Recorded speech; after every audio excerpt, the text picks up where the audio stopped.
आज मैं आपको now here survival movie recommend करता हूँ, जिसकी स्टोरी आपके रोंगटे खड़े कर देगी। इसमें एक लड़की जो प्रेग्नेंट होती है, वो समुद्र के पानी में अकेले ही बच्ची को जन्म देती है। अपनी नई पैदा हुई बेटी के लिए किस तरह हर मुश्किल का सामना करती है। कहानी का अंजाम भी काफी ट्विस्ट्स से भरा है।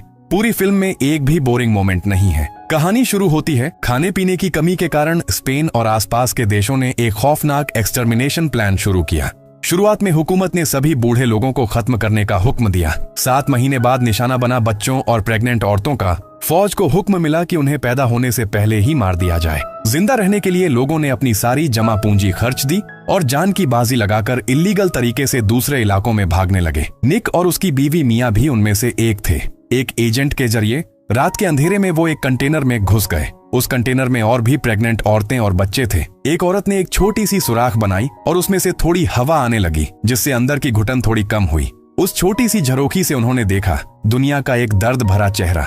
सड़कों पर लोग प्रोटेस्ट कर रहे थे, पर पुलिस ने उन पर डंडे बरसाए। बच्चों और प्रेग्नेंट औरतों को गिरफ्तार करके पिंजरों में डाल दिया गया। ऐसे माहौल को देखकर किसी को भी पछतावा नहीं था कि उन्होंने उस नरक से भागना क्यों चाहा। निक ने मिया को एक छोटी सी चॉकलेट दी, एक लम्हा जहां कुछ स्वीटनेस बची थी। थोड़ी देर बाद कंटेनर का दरवाजा खुल गया। बहुत सारे नए लोग अंदर दाखिल हुए। धक्का मुक्की में मिया नीचे गिर गई। वो एजेंट एक और ग्रुप लेकर आया था। भीड़ बढ़ने लगी। एक ताकतवर गंजे आदमी ने गोली चलाकर कंट्रोल लिया। उसने कहा कि दूसरा ट्रक भी तैयार है, सबको शांति से चढ़ना है। लेकिन भीड़ में निक बाहर रह गया। जब उसने दोबारा कंटेनर में घुसने की कोशिश की तो गार्ड ने उसे बाहर धकेल दिया। मिया का सिर्फ वही एक सहारा था। अब वो भी चला गया। मिया ने उस छोटी सी सुराख से झांक कर देखा। निक एक ग्रीन कलर के कंटेनर में चला गया जिसका नंबर 107 था। उन दोनों ने फोन पर बात की। निक ने वादा किया कि जैसी ही मौका मिलेगा वो वापस आएगा, लेकिन किसी पर भरोसा न करने की सलाह भी दी। पर तकदीर को कुछ और ही मंजूर था।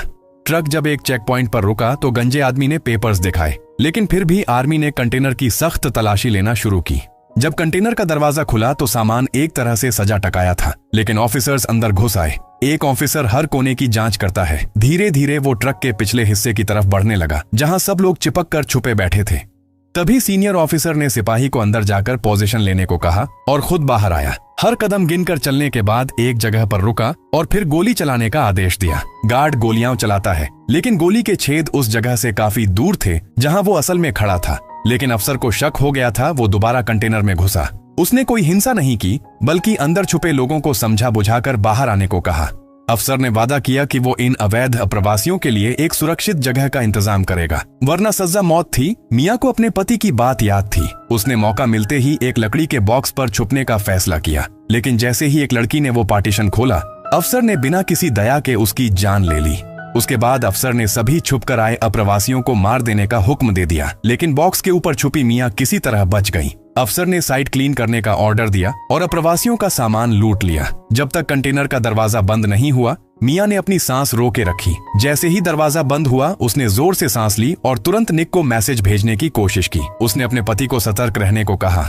न जाने कितना वक्त बीत गया। मिया वाला कंटेनर एक शिप पर चढ़ा दिया गया, लेकिन जब तक शिप ने पोर्ट छोड़ा, उसे निक का कोई जवाब नहीं मिला।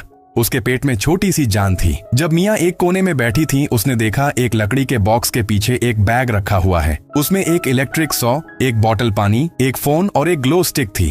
पहले मिया ने इन चीजों पर ध्यान नहीं दिया। सोचा कि बस अपनी मंजिल तक पहुंच जाए तो सब ठीक हो जाएगा, पर किस्मत ने फिर पलटी मार दी।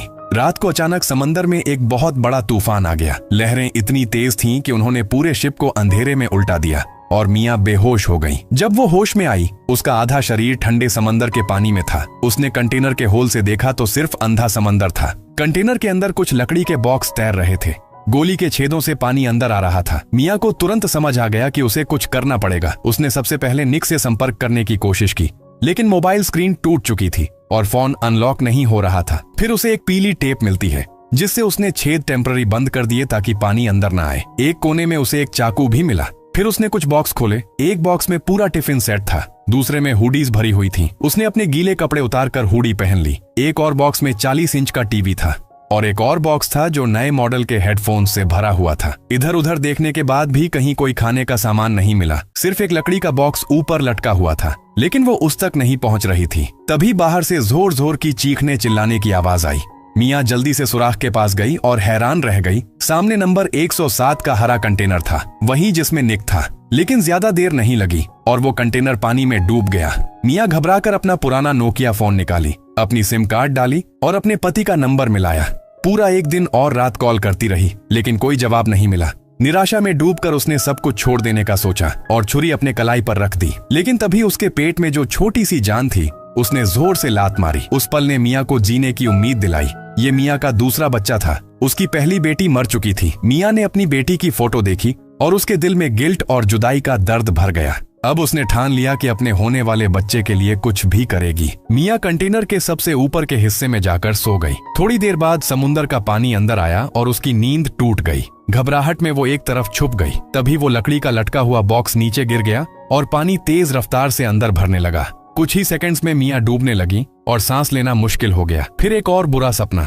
नींद से जागी तो अब भी उसका दिल कांप रहा था, लेकिन इस डर ने उसे याद दिलाया कि अगर जिंदा रहना है तो कुछ करना पड़ेगा। लटके बॉक्स को नीचे लाना जरूरी था। उसने चाकू से रस्सी काट दी और बॉक्स नीचे गिर गया। लेकिन जब बॉक्स खोला तो उसमें भी सिर्फ एयर टाइट बॉक्स मिले। फिर उसने उन बॉक्सेस के रबर सील्स का इस्तेमाल किया, उन्हें काटकर छोटे टुकड़े बनाए और उनसे कंटेनर के 2 पानी के छेद बंद कर दिए। उसने टीवी वाले बॉक्स से एक पाइप निकाला, उसे छेद में फिट किया और उसके थ्रू पानी बाहर निकालने लगी। पानी निकालने का प्रोसेस स्लो था, लेकिन कुछ न होने से तो बेहतर था। मिया ने कंटेनर की वॉल पर येलो टेप चिपकाकर समय रिकॉर्ड करना शुरू किया और एक लाइन खींचकर पानी का लेवल मार्क किया। उसने फिर से फोन से हेल्प कॉल करने की कोशिश की, लेकिन सिग्नल ही नहीं था और अगर कॉल लग भी जाता तो रूल के मुताबिक प्रेग्नेंट औरत को सिर्फ मौत की सजा मिलती।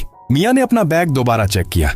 थोड़ा बहुत खाना बचा था, एक थर्मस और एक लाइटर। पता नहीं इनका क्या काम आएगा। तभी अचानक नोकिया फोन बजा। निक की कॉल थी। पता चला कि निक को रास्ते में ड्राइवर ने कंटेनर से उतार दिया था, जिसके कारण वो बच गया। उसने मिया को तसल्ली दी कि सब ठीक हो जाएगा और उसे छुपकर शांत रहने को बोला। उसने वादा किया कि वो हर हाल में उसे बचा लेगा। लेकिन कॉल खत्म होने से पहले ही फोन की बैटरी खत्म हो गई। उसी रात बाहर तेज तूफान और बारिश शुरू हो गई। बेचारी मिया की डिलीवरी बिल्कुल करीब आ चुकी थी। एकदम से उसके पेट में तीखी सी दर्द उठती है। काफी मुश्किल से लेकिन आखिर डिलीवरी हो जाती है। लेकिन सबसे बड़ी दिक्कत ये थी कि उसके पास खाने को कुछ भी नहीं था और बिना खाने के वो अपने बच्चे के लिए दूध भी नहीं बना पा रही थी। इसलिए उसे तुरंत इस कंटेनर से निकलना था। कुछ न कुछ जुगाड़ करना था। उसके पास एक इलेक्ट्रिक ड्रिल थी जो इस काम में उसकी मदद कर रही थी, लेकिन बच्चे के रोने की आवाज उसका ध्यान भटका रही थी। इसलिए वो गाना गा के उसको चुप कराने की कोशिश करती है, लेकिन बच्चा फिर भी रोए जा रहा था। दरअसल वो भूखा था।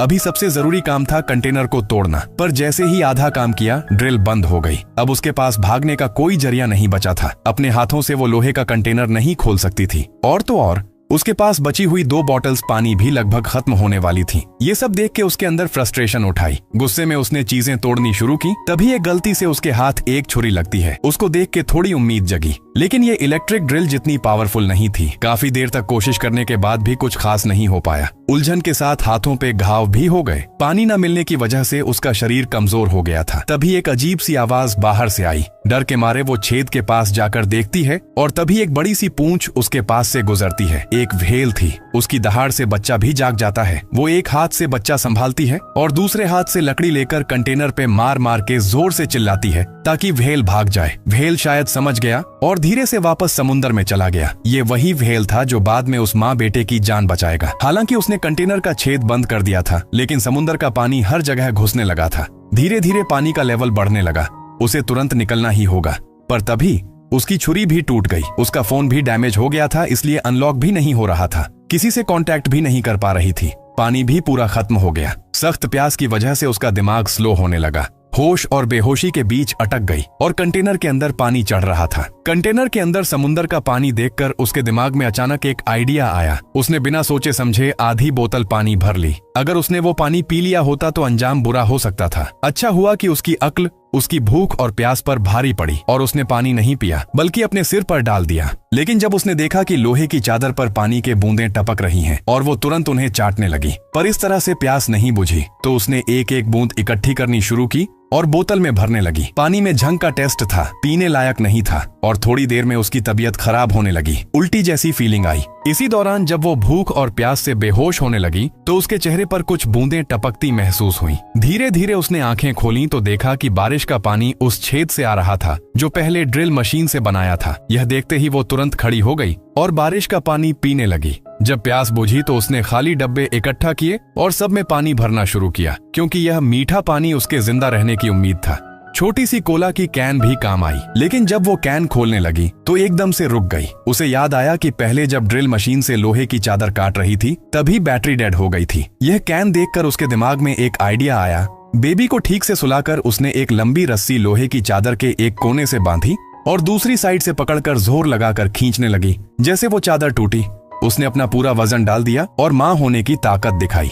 आखिरकार उसने वह मजबूत चादर तोड़ ही दी। सूरज की रोशनी अंदर आई, दोनों के चेहरे पर पड़ी, एक नए जीवन की शुरुआत जैसी। लेकिन जब वो कंटेनर के बाहर निकली तो और भी ज्यादा उदासी छा गई। चारों तरफ सिर्फ समुंदर ही समुंदर था, कोई जमीन का निशान नहीं, कोई उम्मीद नहीं दिख रही थी। लेकिन बेबी का मासूम चेहरा देखकर उसे याद आया कि माँ के रूप में उसे हर हाल में जिंदा रहना होगा। उसने बेबी का डायपर बदला और पुराना डायपर समुंदर में फेंक दिया। सोचा भी नहीं था कि इससे कुछ मछलियां आ जाएंगी। खाने के बिना रह रही माँ एकदम से एक्साइटेड हो गई और उसने एक सिंपल सा फिशिंग रॉड जैसा कुछ बनाया। सपोर्ट और स्क्रूज से उसने बार बार ट्राई किया पर एक भी मछली हाथ नहीं आई और उसकी बची कुची एनर्जी भी चली गई। वो थक कर जमीन पर गिर गई।